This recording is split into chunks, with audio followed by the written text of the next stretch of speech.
Article by Vladimir Putin on the historical unity of Russians and Ukrainians, published July 12th, 2021, and available on the en.kremlin.ru English version of the Kremlin website. Vladimir Putin on the historical unity of Russians and Ukrainians. During the recent Direct Line, when I was asked about Russian-Ukrainian relations, Direct Line is this type of event where people can call in and ask Putin questions directly. During the recent Direct Line, when I was asked about Russian-Ukrainian relations, I said that Russians and Ukrainians were one people, a single whole. These words were not driven by some short-term considerations or prompted by the current political context. It is what I have said on numerous occasions and what I firmly believe. I therefore feel it is necessary to explain my position in detail and share my assessments of today's situation. First of all, Putin says, I would like to emphasize that the wall that has emerged in recent years between Russia and Ukraine, between the parts of what is essentially the same historical and spiritual space, to my mind is our great common misfortune and tragedy. These are, first and foremost, the consequences of our own mistakes made at different periods of time. But these are also the result of deliberate efforts by those forces that have always sought to undermine our unity. The formula they apply has been known from time immemorial: divide and rule. There's nothing new here. Hence the attempts to play on the national question and sow discord among people, the overarching goal being to divide and then to pit the parts of a single people against one another.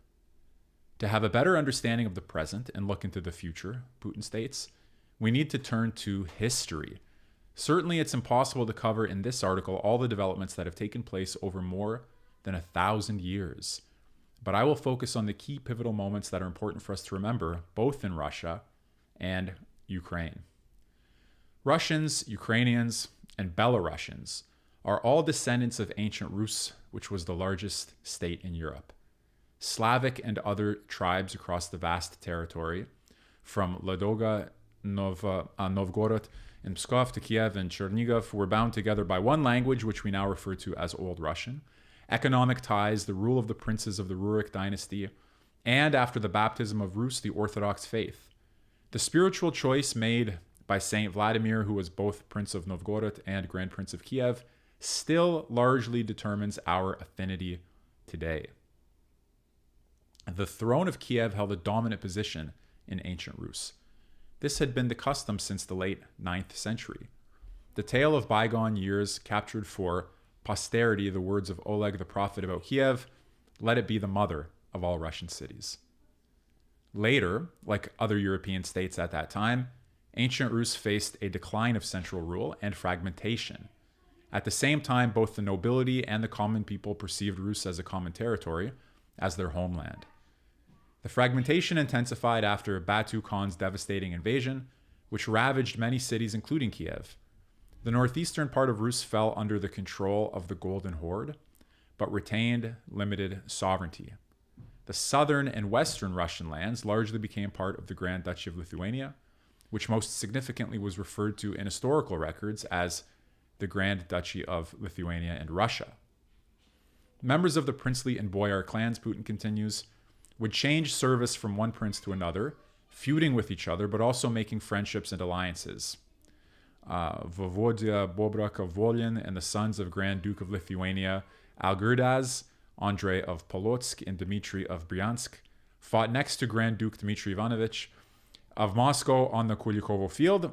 At the same time, Grand Duke of Lithuania, Jogaila, son of the Princess of Tver, led his troops to join with Mamai. These are all pages of our shared history, reflecting its complex and multidimensional nature. Most importantly, Putin continues, both people in the western and eastern Russian lands spoke the same language. Their faith was Orthodox. Up to the middle of the 15th century, the unified church government remained in place. Okay, just one moment. Have to pause here for a second.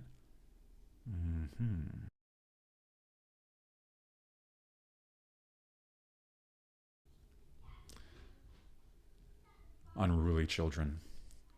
Most importantly, Their faith was Orthodox, they shared the same language, and the unified church government remained in place. At a new stage of historical development, both Lithuanian Rus and Moscow Rus could have become the points of attraction and consolidation of the territories of ancient Rus.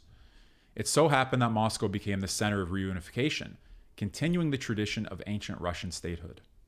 Moscow princes, the descendants of Prince Alexander Nevsky, cast off the foreign yoke and began gathering the Russian lands. In the Grand Duchy of Lithuania, other processes were unfolding. In the 14th century, Lithuania's ruling elite converted to Catholicism.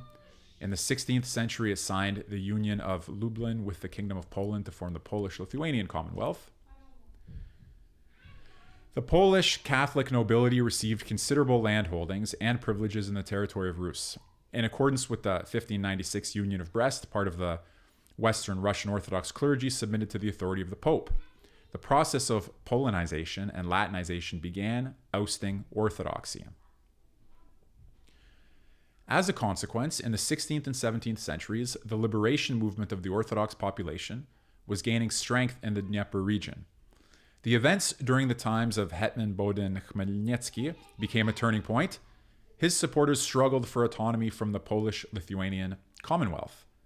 In its 1649 appeal to the king of the Polish-Lithuanian Commonwealth, Vladimir Putin continues, the Zaporozhian host demanded that the rights of the Russian Orthodox population be respected, that the Voivodia of Kiev be Russian and of Greek faith, and that the persecution of the churches of God be stopped. But the Cossacks were not heard. Bohdan Khmelnytsky then made appeals to Moscow, which were considered by the Zemsky Sobor.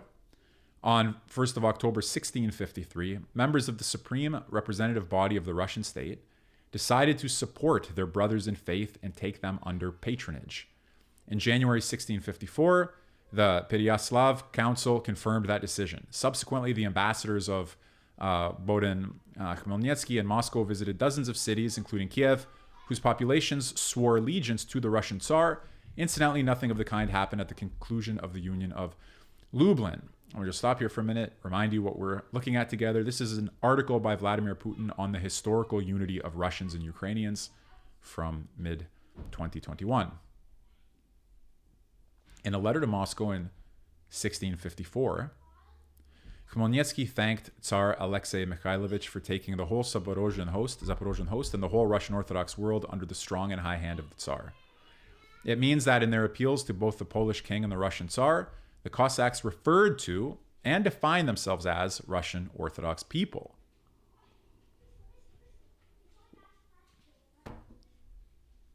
Just a second.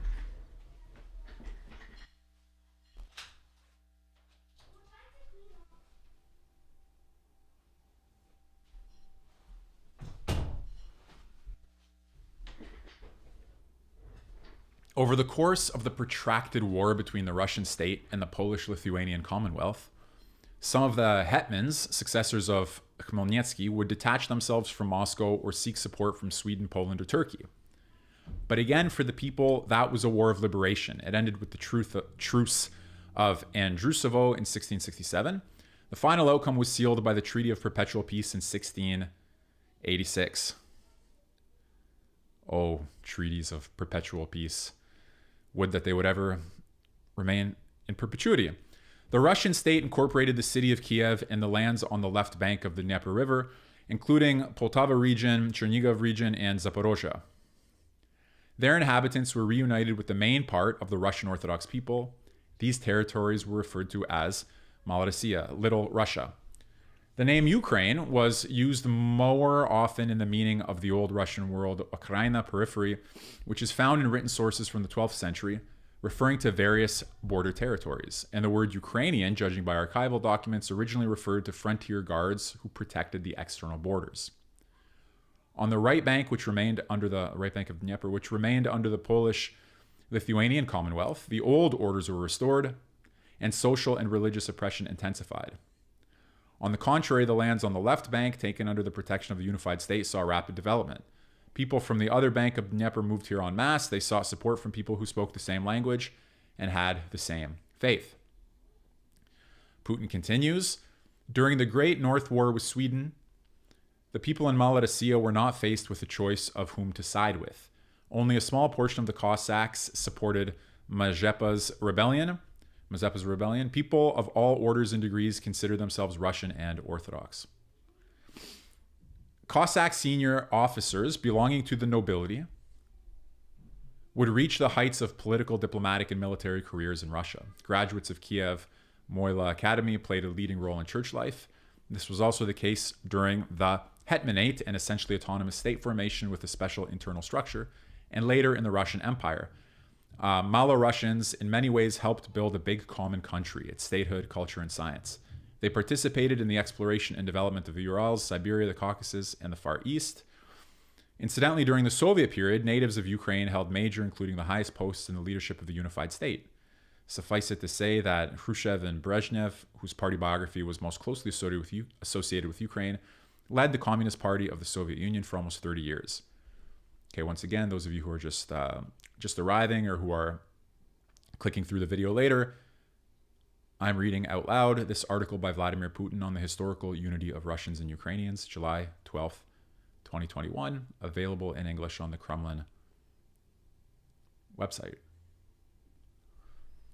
In the second half of the 18th century, following the wars with the Ottoman Empire, Russia incorporated Crimea and the lands of the Black Sea region, which became known as Novorossiya. They were populated by people from all of the Russian provinces.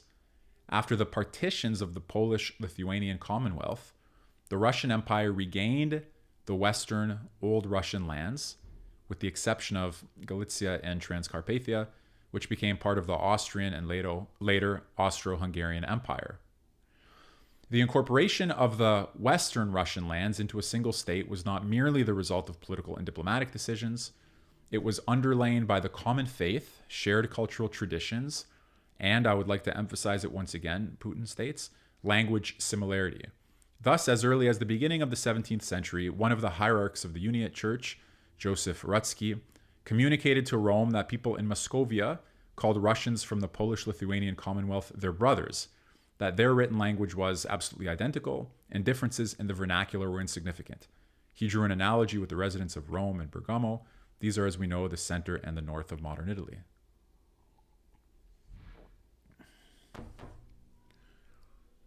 Hello to those of you who are here. Hope you're doing well and finding this interesting. Many centuries of fragmentation and living within different states naturally brought about regional language peculiarities, resulting in the emergence of dialects. The vernacular enriched the literary language. Ivan Kotlyarsky, Grigory Skovoroda, and Taras Shevchenko played a huge role here. Their works are our common literary and cultural heritage. Taras Shevchenko wrote poetry in the Ukrainian language and prose mainly in Russian. The books of Gogol, a Russian patriot and native of Poltavshina, are written in Russian, bristling with Malo-Russian folk sayings and motifs. How can this heritage be divided between Russia and Ukraine? And why do it? The southwestern lands of the Russian Empire, Malorossiya and Novorossiya, and the Crimea developed as ethnically and religiously diverse entities. Crimean Tatars, Armenians, Greeks, Jews, Karaites, Krimchaks, Bulgarians, Poles, Serbs, Germans, and other peoples lived here. They all preserved their faith, traditions, and customs. I'm not going to idealize anything, Putin says. We do know there were just for those of you who happen to be reading, make it slightly more convenient for you, like that. We do know there were the Valuev Circular of 1863 and then the Mzukaz of 1867, which restricted the publication and importation of religious and socio-political literature in the Ukrainian language. But it's important to be mindful of the historical context. These decisions were taken against the backdrop of dramatic events in Poland and the desire of the leaders of the Polish national movement to exploit the quote-unquote Ukrainian issue to their own advantage. I should add that works of fiction, books of Ukrainian poetry, and folk songs continued to be published. There is objective evidence that the Russian Empire was witnessing an active process of development of the Malo-Russian cultural identity within the greater Russian nation, which united the Veliko-Russians, the Malo-Russians, and the Belarusians. So Great Russians, Little Russians, and Belarusians. At the same time, the idea of Ukrainian people as a nation separate from the Russians started to form and gain ground among the Polish elite and a part of the Belarusian intelligentsia.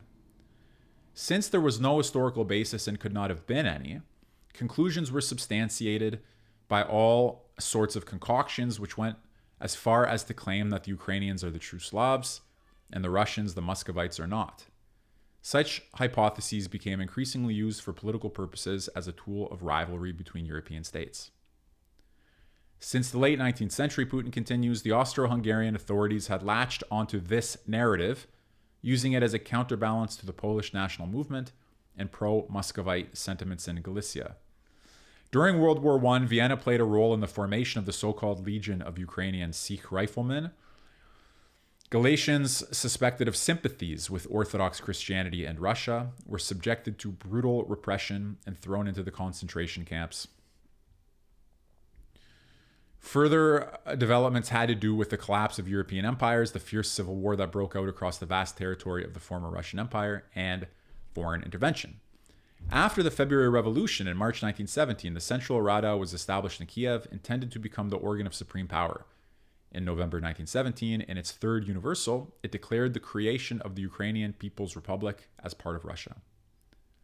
In December 1917, UPR, Ukrainian People's Republic representatives, arrived in Brest-Litovsk, where Soviet Russia was negotiating with Germany and its allies. At a meeting on 10th of January 1918, the head of the Ukrainian delegation read out a note proclaiming the independence of Ukraine. Subsequently, the Central Rada proclaimed Ukraine independent in its fourth universal. The declared sovereignty did not last long. Just a few weeks later, Rada delegates signed a separate treaty with the German bloc countries.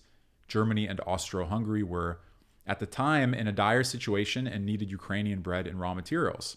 In order to secure large-scale supplies, they obtained consent for sending their troops and technical staff to the UPR. In fact, this was used as a pretext for occupation. For those who have today given up the full control of Ukraine to external forces, it would be instructive to remember that back in 1918, such a decision proved fatal for the ruling regime in Kiev. With the direct involvement of the occupying forces, the Central Rada was overthrown, and Hetman Pavlo Skoropadsky was brought to power, proclaiming instead of the UPR the Ukrainian state, which was essentially under German protectorate. In November 1918, following the revolutionary events in Germany and Austria-Hungary, Pavlo Skoropadsky, who had lost the support of the German bayonets, took a different course, declaring that, quote, Ukraine is to take the lead in the formation of an all-Russian federation. Unquote. However, the regime was soon changed again. It was now the time of the so-called directorate. Okay, again, this is Putin's history of Russian-Ukrainian unity. In autumn 1918, Ukrainian nationalists proclaimed the Western Ukrainian People's Republic, and in January 1919 announced its unification with the Ukrainian People's Republic. In July 1919, Ukrainian forces were crushed by Polish troops, and the territory of the former West Ukrainian People's Republic came under the Polish rule. In April 1920, Simon Petliura, portrayed as one of the heroes in today's Ukraine, concluded secret conventions on behalf of the UPR Directorate, giving up in exchange for military support Galicia and Western Volhynia lands to Poland. In May 1920, Petliurites entered Kiev in a convoy of Polish military units, but not for long. As early as November 1920, following a truce between Poland and Soviet Russia, the remnants of Petliura's forces surrendered to those same Poles. The example of the UPR shows that the different kinds of quasi-state formations that emerged across the former Russian Empire at the time of the Civil War and turbulence were inherently unstable. Putin says, nationalists sought to create their own independent states, while leaders of the white movement advocated indivisible Russia. Many of the republics established by the Bolsheviks' supporters did not see themselves outside Russia either. Nevertheless, Bolshevik party leaders sometimes basically drove them out of Soviet Russia for various reasons. Thus, in early 1918, the Donetsk Krivoy Rog Soviet Republic was proclaimed and asked Moscow to incorporate it into Soviet Russia. This was met with a refusal. During a meeting with the republic's leaders, Vladimir Lenin insisted that they act as part of Soviet Ukraine. On 15 March 1918, the Central Committee of the Russian Communist Party, Bolsheviks, directly ordered that delegates be sent to the Ukrainian Congress of Soviets, including from the Donetsk Basin, and that one government for all of Ukraine be created at the Congress. The territories of the Donetsk Kryvyi Rog Soviet Republic later formed most of the regions of southeastern Ukraine. Under the 1921 Treaty of Riga, concluded between the Russian SFSR, the Ukrainian SSR, and Poland, the western lands of the former Russian Empire were ceded to Poland. In the interwar period, the Polish government pursued an active resettlement policy, seeking to change the ethnic composition of the eastern borderlands, the Polish name for what is now Western Ukraine, Western Belarus, and parts of Lithuania. The areas were subjected to harsh Polonization, local culture and tradition suppressed. Later, during World War II, radical groups of Ukrainian nationalists used this as a pretext for terror, not only against Polish, but also against Jewish and Russian populations. Okay, let me pause, quickly remind you what we're reading and why we're reading it. Article by Vladimir Putin on the historical unity of Russians and Ukrainians.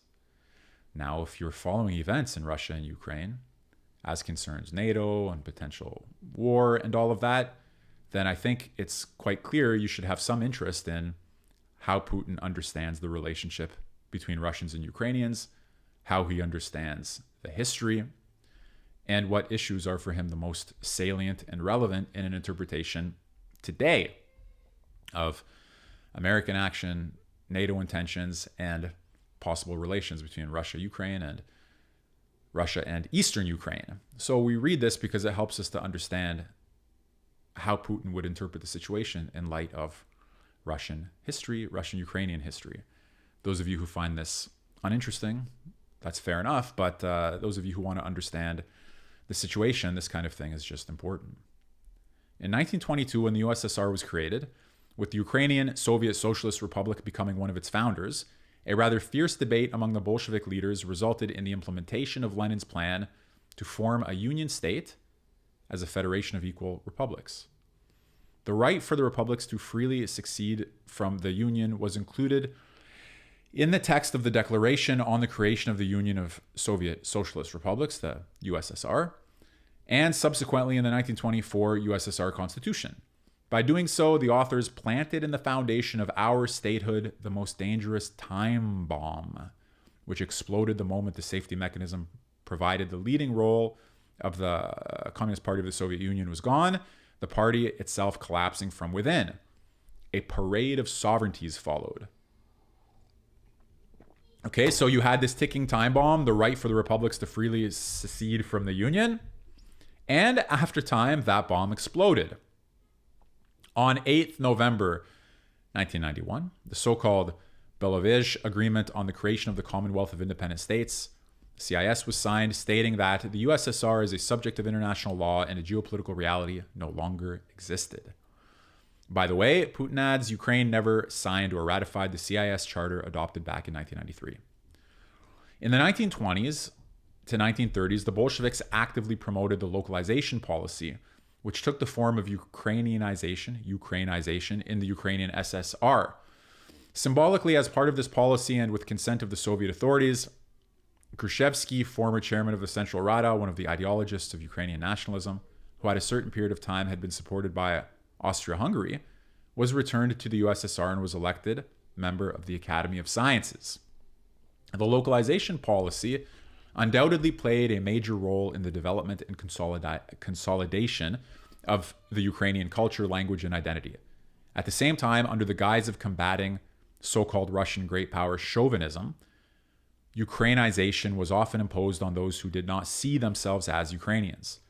This Soviet national policy secured at the state level the provision on three separate Slavic peoples, Russian, Ukrainian, and Belarusian, instead of the large Russian nation, a triune people comprising Velika Russians, Malarussians, and Belarusians. In 1939, the USSR regained the lands earlier seized by Poland. A major portion of these became part of the Soviet Union. In 1940, the Ukrainian SSR incorporated part of Bessarabia, which had been occupied by Romania since 1918, as well as northern Bukovina.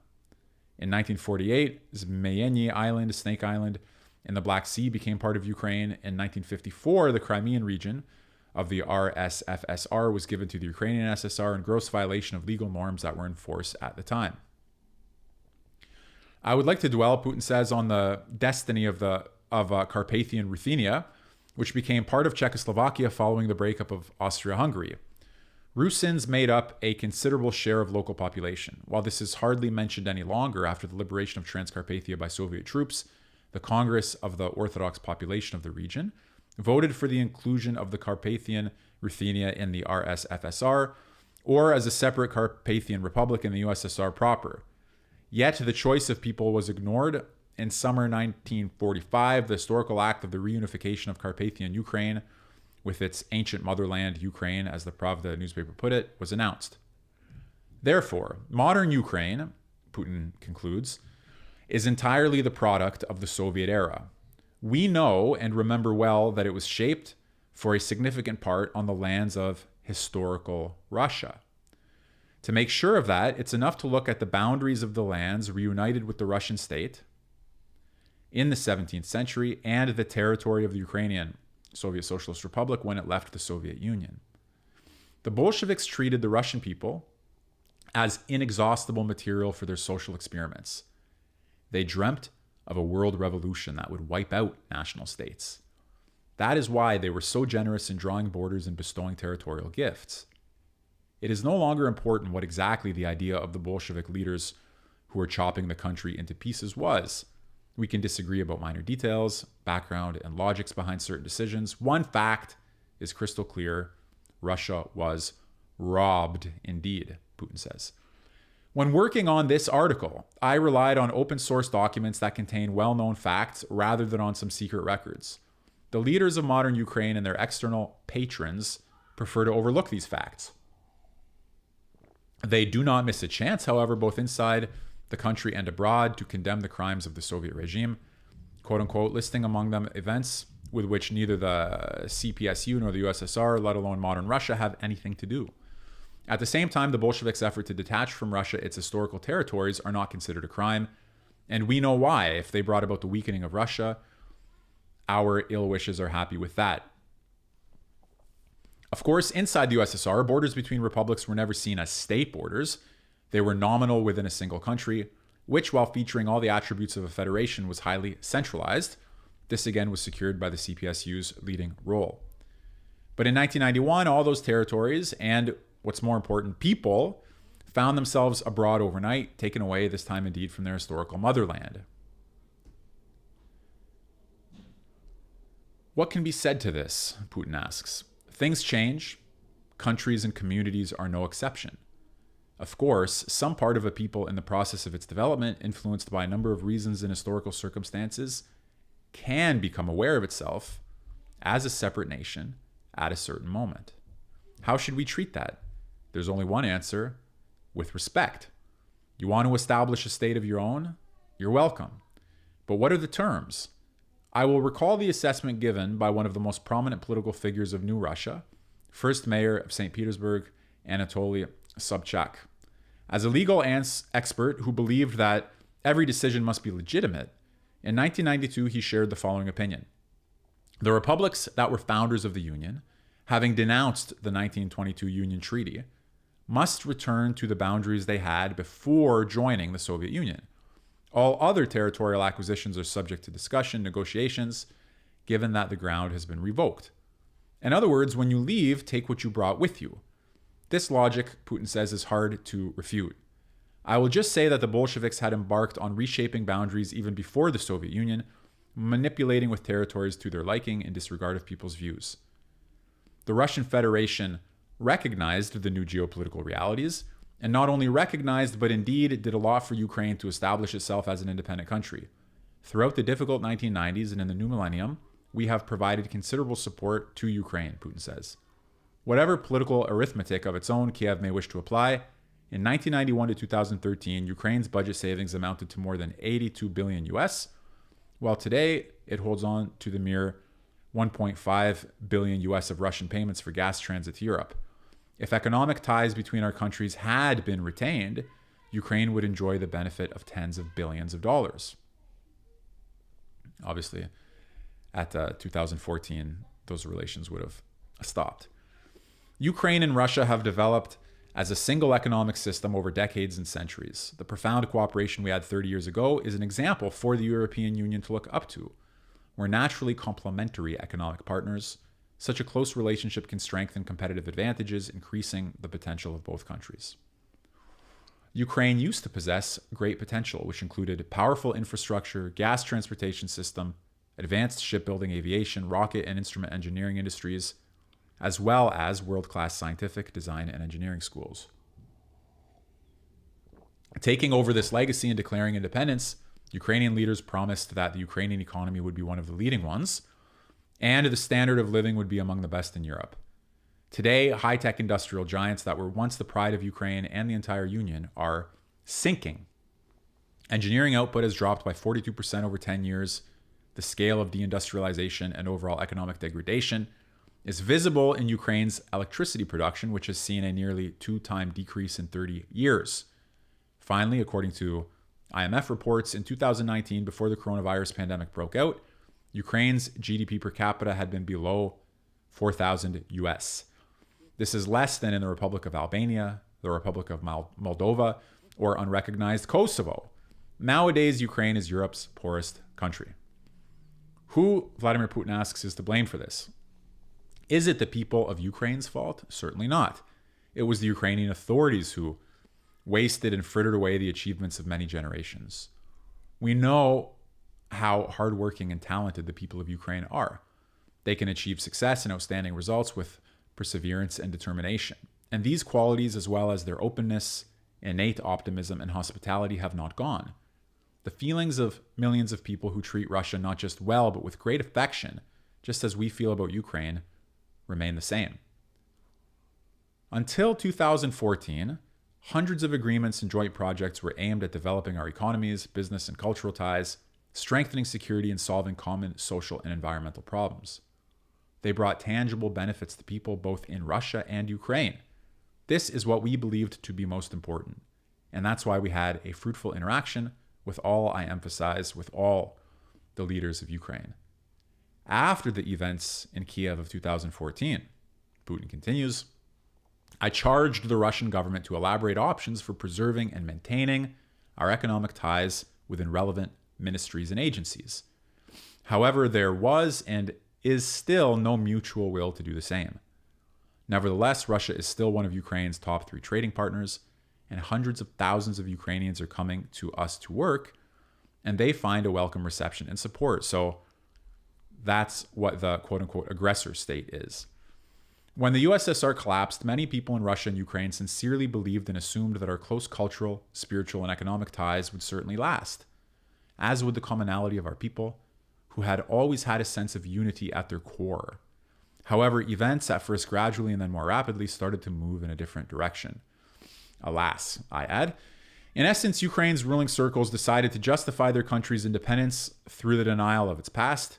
However, except for border issues, they began to mythologize and rewrite history, Putin says, edit out everything that united us, and refer to the period when Ukraine was part of the Russian Empire and the Soviet Union as an occupation. The common tragedy of collectivization and famine of the early 1930s was portrayed as the genocide of the Ukrainian people. Radicals and neo-Nazis, he continues, were open and more insolent about their ambitions.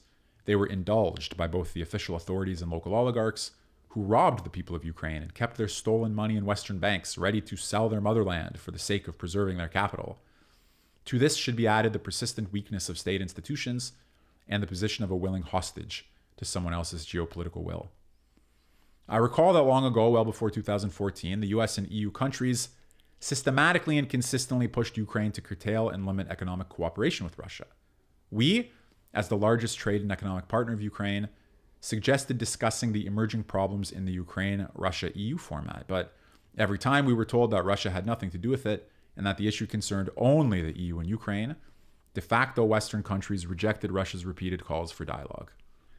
Step by step, Ukraine was dragged into a dangerous geopolitical game aimed at turning Ukraine into a barrier between Europe and Russia, a springboard against Russia.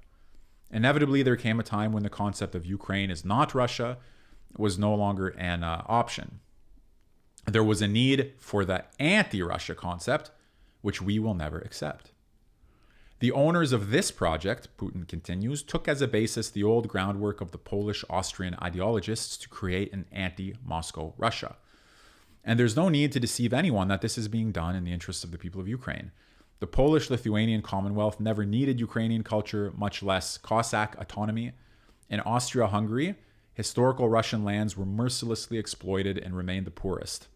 The Nazis, abetted by collaborators from the OUN UPA, did not need Ukraine, but a living space and slaves for Aryan overlords. In other words, this project is a project that exploits the interests of the people of Ukraine. Nor were the interests of the Ukrainian people thought of in February 2014. Putin continues, the legitimate public discontent caused by acute socioeconomic problems, mistakes, and inconsistent actions of the authorities of the time was simply cynically exploited. Western countries directly interfered in Ukraine's internal affairs and supported the coup. Radical nationalist groups served as its battering ram. Their slogans, ideology, and blatant aggressive Russophobia have to a large extent become defining elements of state policy in Ukraine. All the things that united us and bring us together so far came under attack. First and foremost, the Russian language. Let me remind you, Putin continues, that the new Maidan authorities first tried to repeal the law on state language policy. Then there was the law on the purification of power, the law on education that virtually cut the Russian language out of the educational process. Lastly, as early as May of this year, meaning 2021, the current president introduced a bill on indigenous peoples to the Rada. Only those who constitute an ethnic minority and do not have their own state entity outside Ukraine are recognized as indigenous. The law has been passed, new seeds of discord have been sown.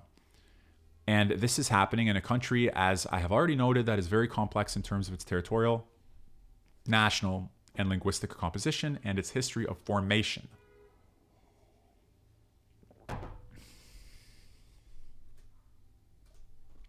There may be an argument, if you're talking about a single large nation, a triune nation, right? Malo-Russians, Belarusians, and Velika Russians, then what difference does it make who people consider themselves to be, Russians, Ukrainians, or Belarusians?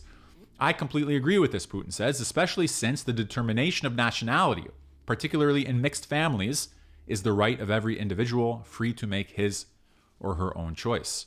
But the fact is that the situation in Ukraine today is completely different because it involves a forced change of identity. And the most despicable thing is that the Russians in Ukraine are being forced not only to deny their roots, generations of their ancestors, but also to believe that Russia is their enemy. It would not be an exaggeration to say that the path of forced assimilation, the formation of an ethnically pure Ukrainian state, aggressive towards Russia, is comparable in its consequences to the use of weapons of mass destruction against us, Putin asserts. As a result of such a harsh and artificial division of Russians and Ukrainians, the Russian people in all may decrease by hundreds of thousands or even millions. Our spiritual unity has also been attacked. As in the days of the Grand Duchy of Lithuania, a new ecclesiastical has been initiated. The secular authorities, making no secret of their political aims, have blatantly interfered in church life and brought things to a split, to the seizure of churches, the beating of priests and monks. Even extensive autonomy of the Ukrainian Orthodox Church, while maintaining spiritual unity with the Moscow Patriarchate, strongly displeases them. They have to destroy this prominent and centuries-old symbol of our kinship at all costs. I think it's also natural, Vladimir Putin continues in this July 2021 essay, that the representatives of Ukraine over and over again vote against the UN General Assembly resolution condemning the glorification of Nazism. Marches and torchlit processions in honor of remaining war criminals from the SS units take place under the protection of the official authorities. Mazepa, who betrayed everyone, Petluria, who paid for Polish patronage with Ukrainian lands, and Bandera, who collaborated with the Nazis, are ranked as national heroes. Everything is being done to erase from the memory of young generations the names of genuine patriots and victors who have always been the pride of Ukraine.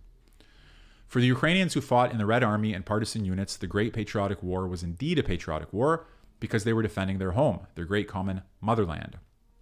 Over 2,000 soldiers became heroes of the Soviet Union.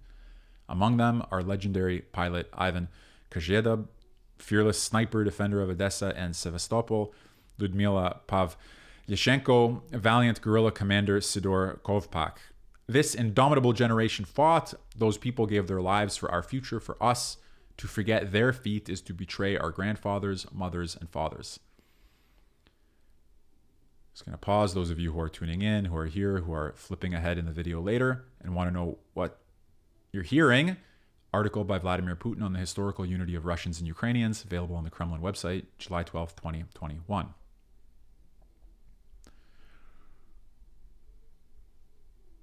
The anti-Russian project has been rejected, he continues, by millions of Ukrainians. The people of Crimea and residents of Sevastopol made their historic choice, and people in the southeast peacefully tried to defend their stance. Yet all of them, including children, were labeled as separatists and terrorists. They were threatened with ethnic cleansing and the use of military force. And the residents of Donetsk and Lugansk took up arms to defend their home, their language, and their lives. Were they left any other choice after the riots that swept through the cities of Ukraine? After the horror and tragedy of May 2nd, 2014 in Odessa, where Ukrainian neo-Nazis burned people alive, making a new Katyn out of it. The same massacre was ready to be carried out by the followers of Bandera in Crimea, Sevastopol, Donetsk, and Lugansk, Putin asserts. Even now, they do not abandon such plans. They're biding their time, but their time will not come. The coup d'etat and the subsequent actions of the Kiev authorities inevitably provoked confrontation and civil war. The UN High Commissioner for Human Rights estimates that the total number of victims in the conflict in Donbas has exceeded 13,000. Among them are the elderly and children. These are terrible, irreparable losses. Russia has done everything to stop fratricide. The Minsk agreements aimed at a peaceful settlement of the conflict in Donbas have been concluded. I'm convinced they still have no alternative. In any case, no one has withdrawn their signatures from the Minsk package of measures or from the relevant statements by the leaders of the Normandy format countries. No one has initiated a review of the United States Security Council resolution of February 17, 2015. During official negotiations, especially after being reined in by Western partners, Ukraine's representatives regularly declare their full adherence to the Minsk agreements, but are in fact guided by a position of unacceptability. They do not intend to seriously discuss either the special status of Donbas or safeguards for the people living there. They prefer to exploit the image, he continues, of the victim of external aggression and peddle Russophobia. They arrange bloody provocations in Donbas. In short, they attract the attention of external patrons and masters by all means. Apparently, and I'm becoming more and more convinced of this, Kiev simply does not need Donbas, eastern Ukraine regions. Why? Because firstly, the inhabitants of these regions will never accept the order that they have tried and are trying to impose by force, blockade, and threats. And secondly, the outcome of both Minsk I and Minsk II, which give a real chance to peacefully restore the territorial integrity of Ukraine by coming to an agreement directly with the Donetsk People's Republic and Lugansk People's Republic, with Russia, Germany, and France as mediators, contradicts the entire logic of the anti-Russia project. And it can only be sustained by the constant cultivation of the image of an internal and external enemy, and I would add, under the protection and control of Western powers. Okay, hold on a second. I'll be right back. Wait. Why does that always happen like that? Sorry, I'm pausing here for a moment. Thank you for being with me. Nice to see you. I just have to ask my kids to be quiet.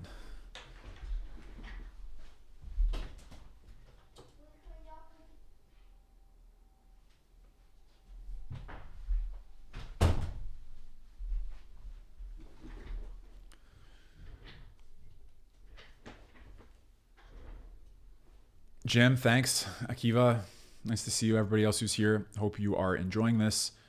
Vladimir Putin on the historical unity of Russians and Ukrainians.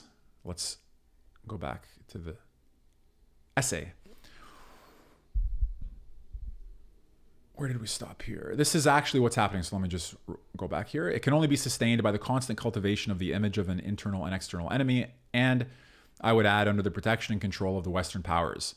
This is what is actually happening. First of all, we're facing the creation. So again, Vladimir Putin telling us what, in his view, is actually going on with the conflict between Russia and the West through the project of Ukrainian nationalism, in opposition to the true history, as he sees it, of Russia-Ukrainian relations as part of this overarching Little Russian, Belarusian, and Great Russian nation of three.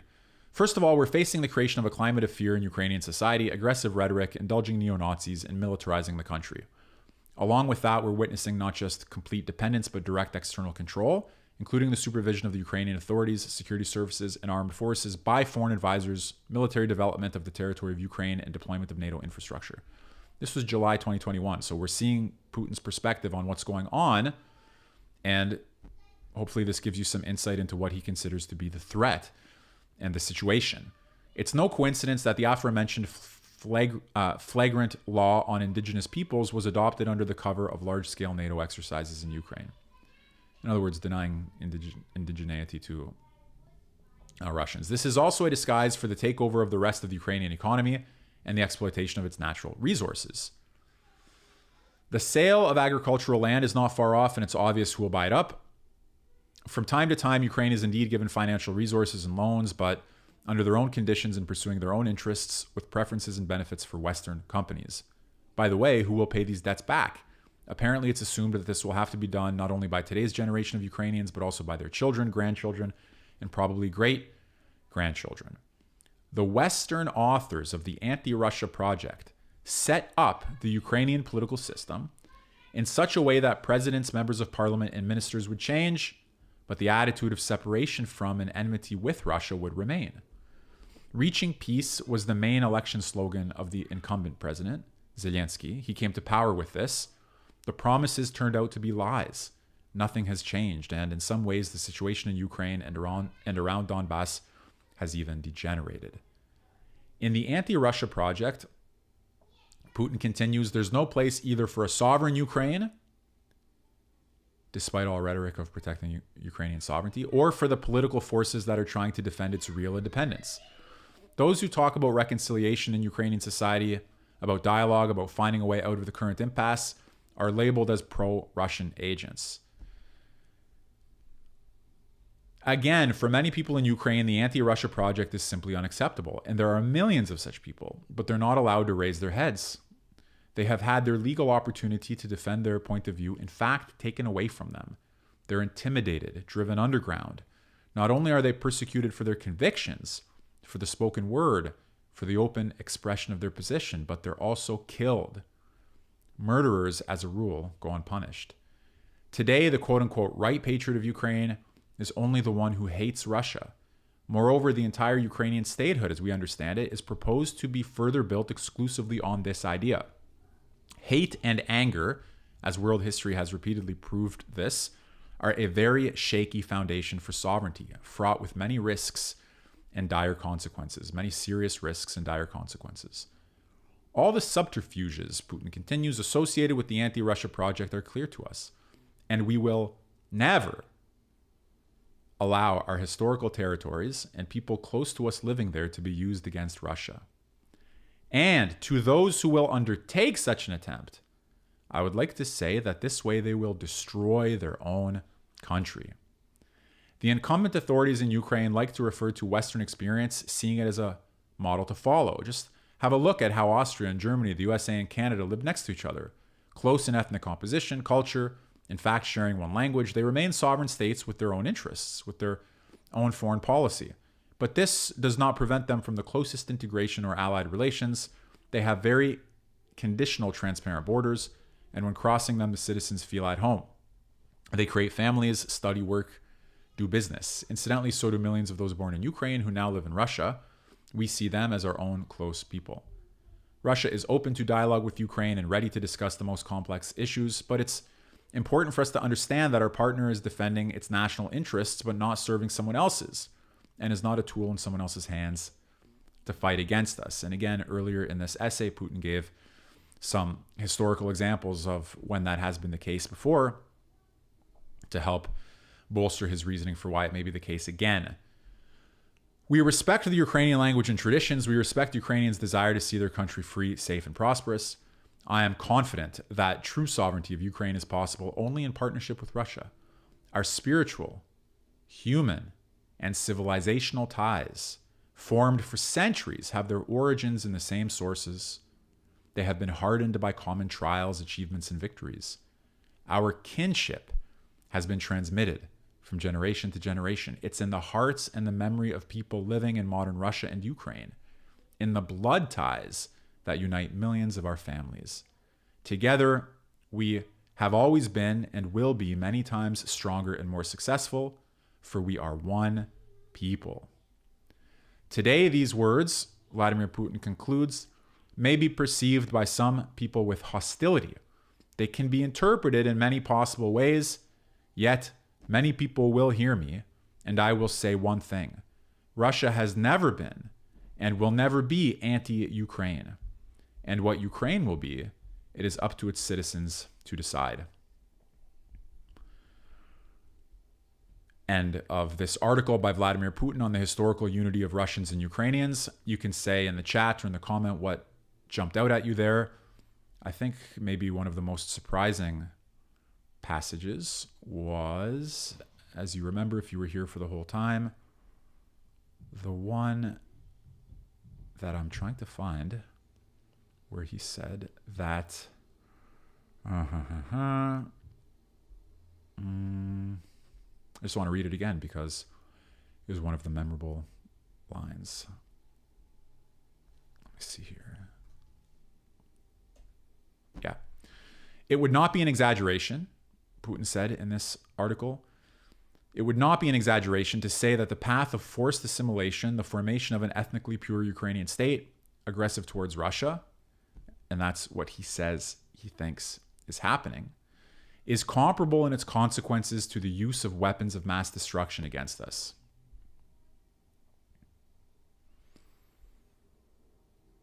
Well, if you wanted to know what Putin sees as the threat, how he conceives of it, what his grounds are, what his arguments are, and all of that, this essay would not be a bad place to look for some of Putin's concerns. Now, it's a separate question whether you think he's overstated some things for dramatic effect, whether you think the history matters in the way that he does.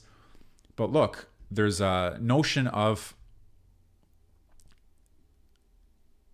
one people, a notion of one people that contains Mala-Russians, Velika-Russians, and Belarusians. Instead of chopping that up into three small nations, you have one overarching notion of a people, a single whole. That's important. You have the historical and spiritual unity, emphasized again at the end of his presentation, where he talks about, quote, our spiritual, human, and civilizational ties, and many other noteworthy points from his remarks. Hi, Harrison, Pulsating Shadow, others who are here in the chat. I wonder whether you had a chance to see Putin's remarks again from July 2021. I thought they were relevant. They came up in various articles on the current crisis as a helpful foundational text, so we can get a sense of Putin's interpretive coordinates, how he sees the issue, what's important to him, where he locates the threat, and how intensely he thinks it is a threat. Thanks everybody who's here, as always. So I thought that today's stream would be limited, just because of the length of this article, to a reading of this article, and later today I'll hop on. There are some other things it could be cool to discuss, like, for example, this thread. Everyone's talking about Ukraine, but I'm saying that this is the most significant thing happening in the world of great power conflict. U.S. Navy rushes to recover crashed F-35 stealth jet in South China Sea before China gets its hands on it and reverse engineers the features of the F-35. That's pretty interesting. And Discourse, where ideas meet, January 27th, yesterday. The integralist argument is wrong, even if you're Catholic. This movement aims to abolish pluralism and toleration in favor of an illiberal theocratic government. And of course, the trucker convoy and everybody accusing everybody else of being a fascist. Nothing new there, but it's kind of fun to look at. Here's one reaction to Putin's argument about the historical unity of Russians and Ukrainians. You see. So there you go. That was the article. Let me just give you the link in the chat in case anybody wants to follow up on that.